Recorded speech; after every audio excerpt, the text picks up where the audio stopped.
Well, welcome everyone. This is Tech Mahindra Global Chess League, and we do have day 9.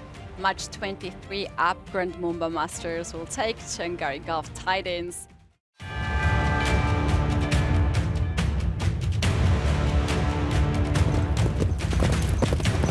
We have the first moves, guys, and look at this. Look at this. Jan Christoph Duda decided to be extra aggressive and decided to bring all this bishop all the way to attack the black knight. However, MVL is not buying that. And you guys, we also have, as usually in our studio, with us, Master Swidler and Peter. Hello. What would you expect in this round? Well, this is a fight between one team who is incredibly incentivized to try and win all 3 matches. They played 2 today, and the second one is arguably even more crucial than this one, but they absolutely must win against the struggling Chingari Golf Titans in order to have a good shot of getting into the grand finals. And so far, I'd be reasonably satisfied with the outcome of this very, very early opening, because MVL is going to quite likely get a fighting position on board 1. And this is exactly what they wanted, because Duda has been struggling up until now. He's still without a single victory on the icon board, lost a couple of games, and getting to play a sharp game against him today would definitely be one of the goals for the upGrad Mumba Masters. You guys, there is already some very interesting scenario on the board 3. Let's take a look at the board 3. This is Dubov versus Vidit Gujarati.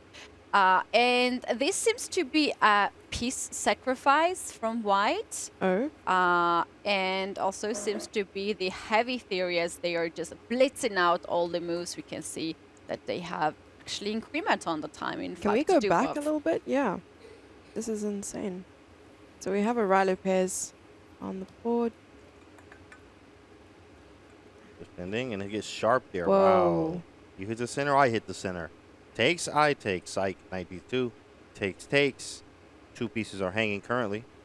Very nice. Wait. Why we just skip this move knight to Yeah. d2? Like, come on, guys. Come on. We need to ask Master Swidler, why knight to d2? The knight which is not even hanging. Why white decided to develop this one now? Well, this is a heavily established theoretical position. There's a number of options white can choose. White could definitely take the bishop, which was hanging. White could take the black central pawn on e5 instead, actually with both the knight and the pawn. All of this is very a theory of long standing. And knight bd2 is definitely also an option. I think it prevents massive piece trades. It also, in many of the other lines, the queens come off the board, and here by blocking the d vertical, you prevent the queen trade, so you keep more life in the position. But they clearly both know very well what's going on, so it's hard to judge as of right now who is the happiest. Both are playing very, very quickly, should still both be in their home prep. That's interesting. We need to take a look at that. What has happened in this match? We shall bring now this board on the screen, and it was e4. Center game. Wow. Okay. Queen takes. Queen c4. Okay, this is a fun opening. This is a fun opening. That's the word. Fun. It looks like a Sicilian, but the pawn is still on the c7 here. So no c5. Nothing really happened there. And then we're just going to develop our pieces and go for an attack, as white is trying to do here. Knight e2, queen b5. The queens maybe swing over this way. You're also hitting b7 as well. Very provocative opening for white. I suppose we can also see here this is what happens when you bring your queen out early. There's a huge possibility of it getting chased around. Of course, you're not going to give it up for something that of less value. So you're going to have to move it here. So if the pawn attacks it, like you said. Would you just let b7 go here? Maybe something like this. It's very possible, but the engine does not like this at all. There's something nice here. Is there apparently. something that we can play? Like maybe knight d4, believe it or not. This is still theory, and I think Alexander here was choosing, as I see it, there were 2 distinct options. The move that he made, and also he could have played queen to the same square.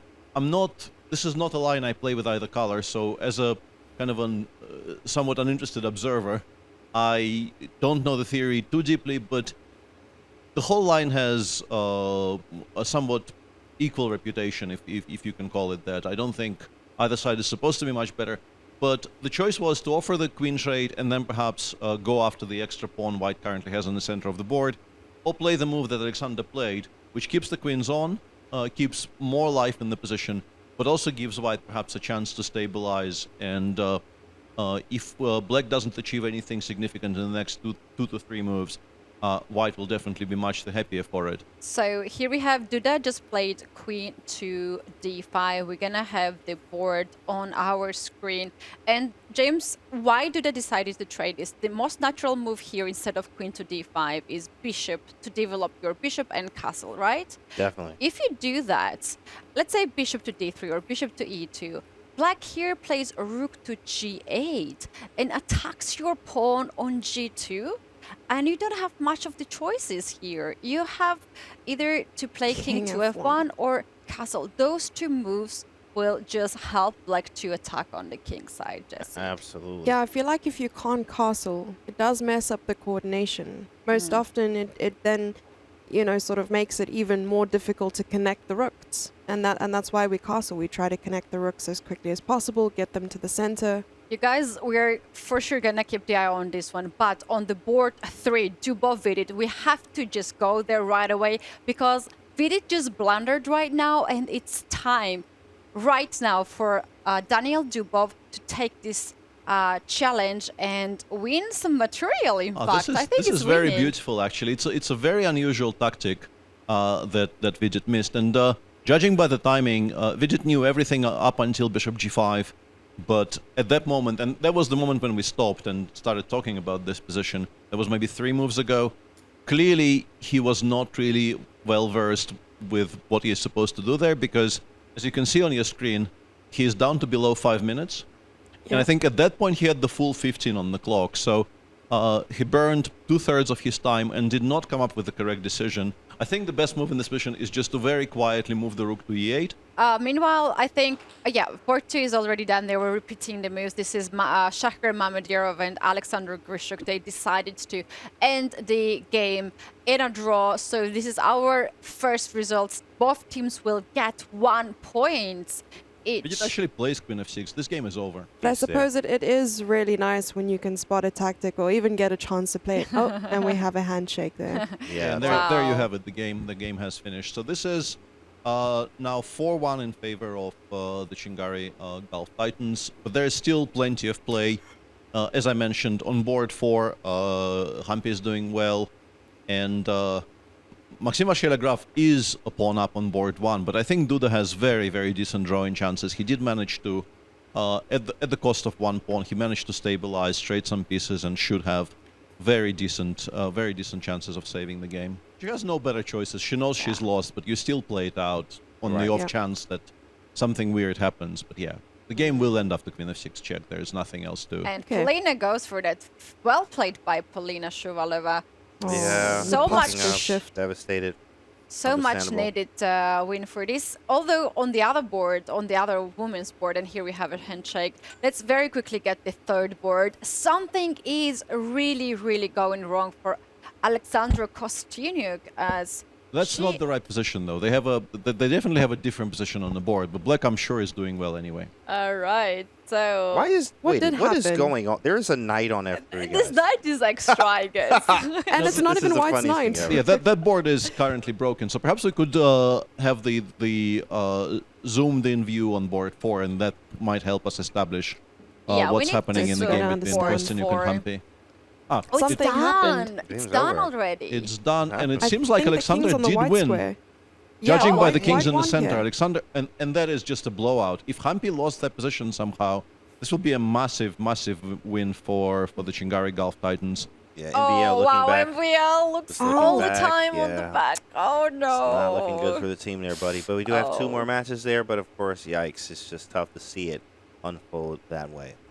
Oh, that's quite tough situation. Nihal Sarin Yeah. against Sindarov. These guys made a draw in the first match. Let's take a look at the board to learn what is the current situation. There we go. Look at those threes on the scoreboard there. 3, 3, 3, and a draw. With Yeah, I 2 think games left. Nihal Sarin is trying to try to redeem himself here, because I believe in the first game the result was a draw, but Nihal was the last one to miss the win, if I read correctly. Yeah, that is the right Yeah. way to describe their first round encounter. That was one of the most exciting games of the tournament. Lots of changes in the evaluation, and a lot of very, very beautiful stuff left behind the curtain, so to speak. There was a beautiful queen sacrifice that Nihal could have played, but chose not to. That's a very interesting decision, because it allows white. I'm very shocked by Oh, this. you can get the bishop? Because that And- endgame looks bad. I wouldn't be voluntarily allowing white to trade that knight for the bishop. It's and also the move that Nihal played seems very You didn't strong, play- trying to Oh, get to the bishop goes e8 there. square. Oh, and the other game, I think, is progressing really soon and just ended in a draw, and we have already handshake.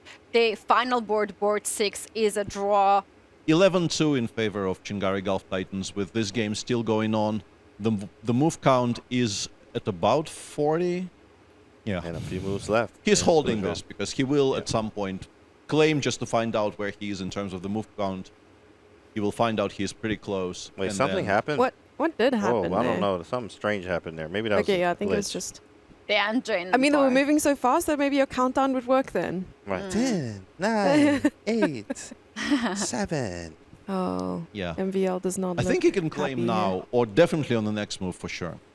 All right, he's looking on this side. Oh, Yeah. MVL offer- is the one who offers Hey, the bro, you draw want to just get here. some lunch, bro? He's just like, it's a draw. yeah. Let's go get Call some it a lunch. day. Ooh, Good so game. Draw. guys, this is huge win for Chingari Gulf Titans. This team desperately needed to win, as they were on the last positions, and now they will join up Grand Mumba Masters to share third places. We can see icon boards right now chatting to each other.